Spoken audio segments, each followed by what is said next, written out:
Okay, Jeff. It's your turn.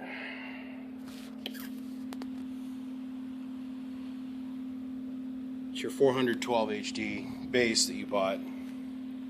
Jeff sent this over to me because he took this amp in on trade. Well, there were some problems. The first thing that I couldn't help ignore was this. This was mounted in there like thus. Absolutely no fan. Let's take a little quick look over here on the back side of this thing. Somebody's gone in here and removed this because they thought that would actually slow down the airflow, which it doesn't that much. And they cut that out. So I went ahead for Jeff, added a new fan, put a grill guard on it, and then started looking around on the inside of this thing. This is a little of an aftermarket product right here, this cap. This isn't the stock part that's in this amp at all. And then we come around here to the front side of things and we're going to look. I don't think that's stock either. So anyhow, I flipped this over so they're both blowing air in. The way it was set up, if I would have replaced this the way it was, this was blowing air in, that was pulling air out. Nothing would have gone over the heat sinks. So we fixed that. Leaving all this alone, Jeff said he didn't want to sink a ton of money in this to make it like super hot rodded badass. He just wanted to have the bare minimum done to get it going. Well, then I start checking other parts. This was the resistor that was the output combiner resistor right here. As we can see, that's obviously smoked. And then the little telltale 10 ohm resistor was burnt. And somebody out there decided they would stick this little 100 ohm thing, jobber in there. Wrong. So started pulling pills out. If we get down here and we look, you can say that there's two different lots. You got the B8, and then you've got the 7, what are those? 7 H's. Well, out of that 4 pills, this one was good. It has a gain of 9.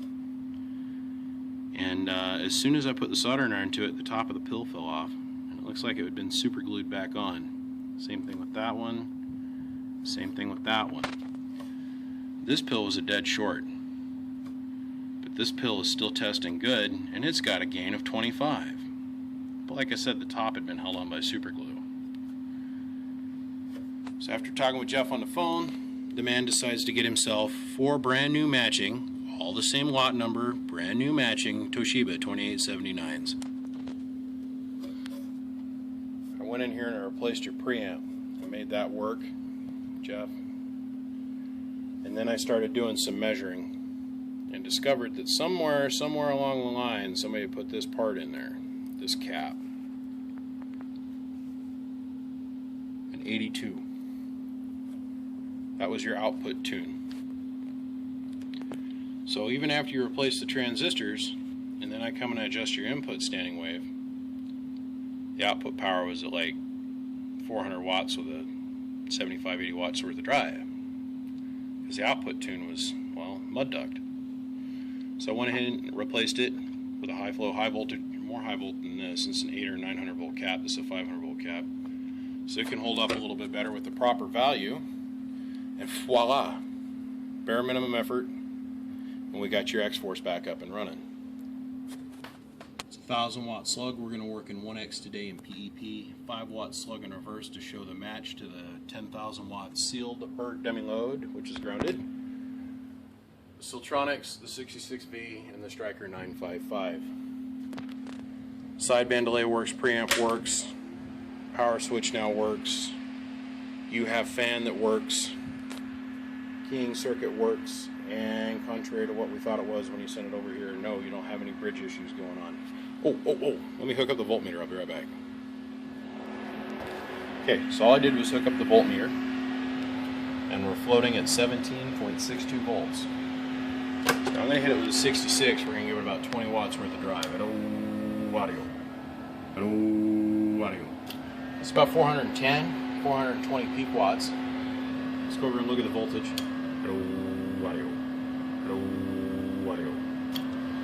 Now we're going to go over here and we're going to look at the leakage through the diodes. So we're going to click that over to AC, we're going to hook it to the DC side of the circuit, and now we're going to put the circuit underneath the load.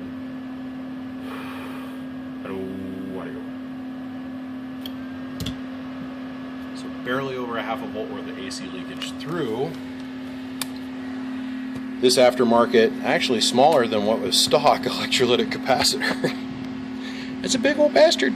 But look at how small the count is. Anyhow, you're getting 425 watts and 20 watts worth of drive. Let's go up here and look at your input tune now. Hello, hello, hello, hello, hello, hello, hello, hello. Hello, hello, hello, hello, hello, hello, hello. It's about a quarter of a watt. Without remodifying this circuit and doing a couple other things, you're not going to get any lower than that. That's more than acceptable, and I'm leaving it be, since you didn't want to put any more into this than what we needed to just to get you up and running again on this particular one. Let me pull the 66 out of line. We're going to hook up this tracker, 955 HP. Now we're going to hit it with about 50-60 watts worth of drive.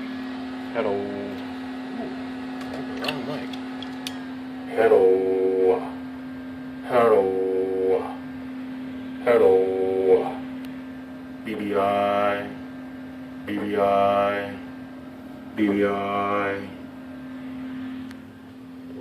Internal SWR meter. BBI. BBI. BBI.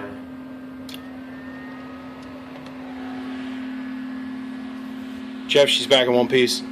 I'll call you tonight. Put it all back together. Put the tin on it. Throw it in a box. Send it back to you in the mail. I got more of this stuff I gotta get done this week.